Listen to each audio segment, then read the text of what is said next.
Salut tout le monde, pas de panique, je suis de retour, Mani RC Garage 68 à 4h30 du matin.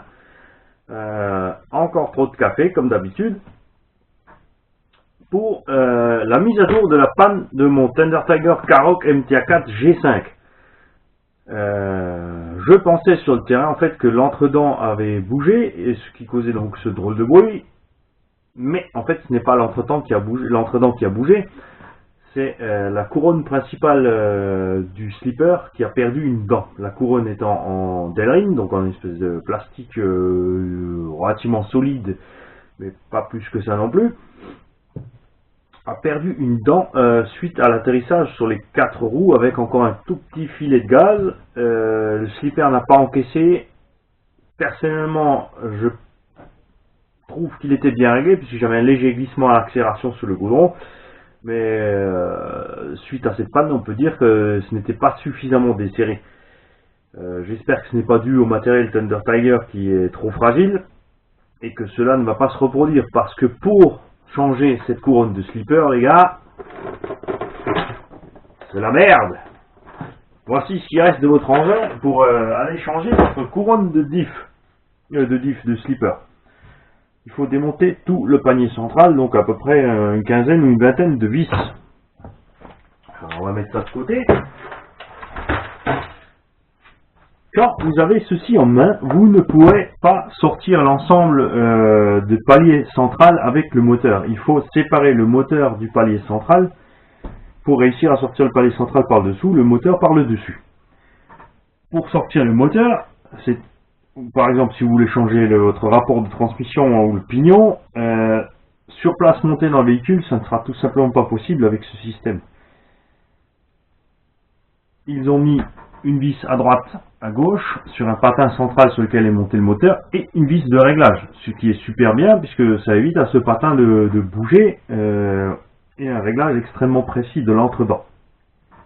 Ils ont aussi monté tout ça avec de la loctite, ce qui est génial. Le problème, c'est que quand tout ceci est monté, vous n'accéderez pas à la vis inférieure du moteur ici, et donc tant que celle-ci n'est pas desserrée, si vous voulez changer votre moteur ou n'importe quoi, ça sera un problème. Vous n'accéderez non plus pas à ces vis de côté qui vous permettront de faire glisser votre support moteur pour changer le rapport de transmission. Il faut séparer ceci du châssis, ou du moins ceci, et ensuite aller s'amuser à passer entre l'espace qui est là et la vis pour réussir à la desserrer.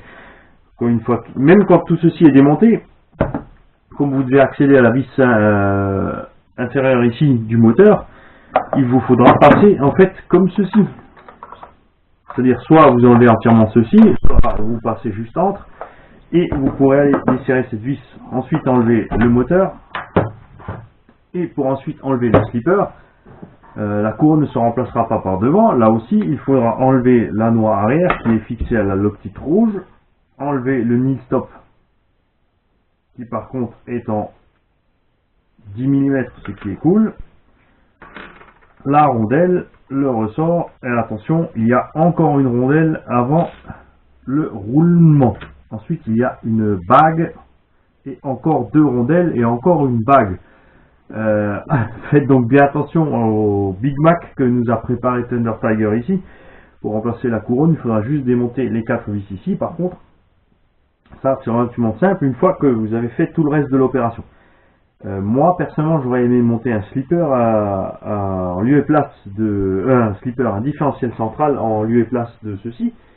Mais si vous prenez un différentiel central qui passe entre l'espace des 2 paliers, du point de vue du gabarit du corps du différentiel, vous allez avoir un souci, parce que moi j'avais prévu ceci.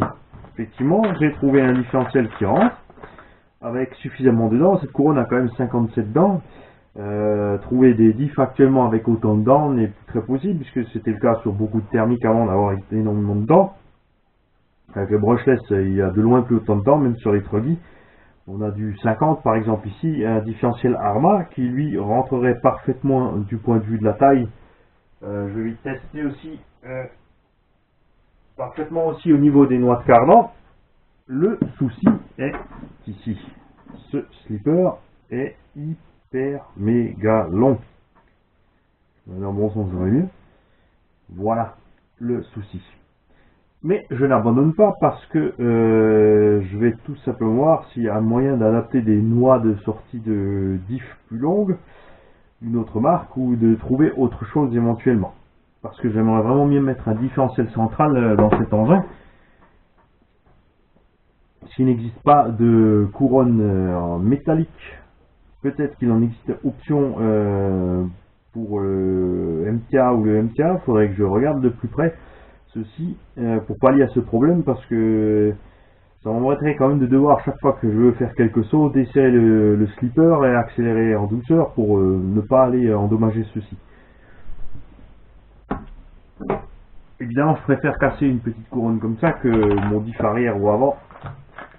Mais quand même, quand on voit tout ce qu'il faut démonter par rapport à un truggy ou un buggy en 1/8 standard, sur lequel il suffit d'enlever 4 ou 6 vis du palier central, relever le palier central, le séparer et changer votre couronne au moins de 2, c'est un peu,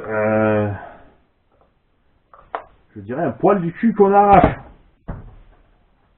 Je vous tiendrai au courant si j'arrive à faire ma modif avec mon diff central, ou ce que j'en fais, et rapidement vous faire des vidéos de l'engin nouveau en roulant. Puis vous n'avez pas vu grand chose, vous avez vu 2 petites minutes sur un saut et 2 petites minutes sur le circuit. C'est pourtant une machine très plaisante à rouler, je vous assure. Moi j'ai roulé plus, évidemment j'ai pas tout filmé comme d'habitude. Alors je vous dis à bientôt, salut tout le monde.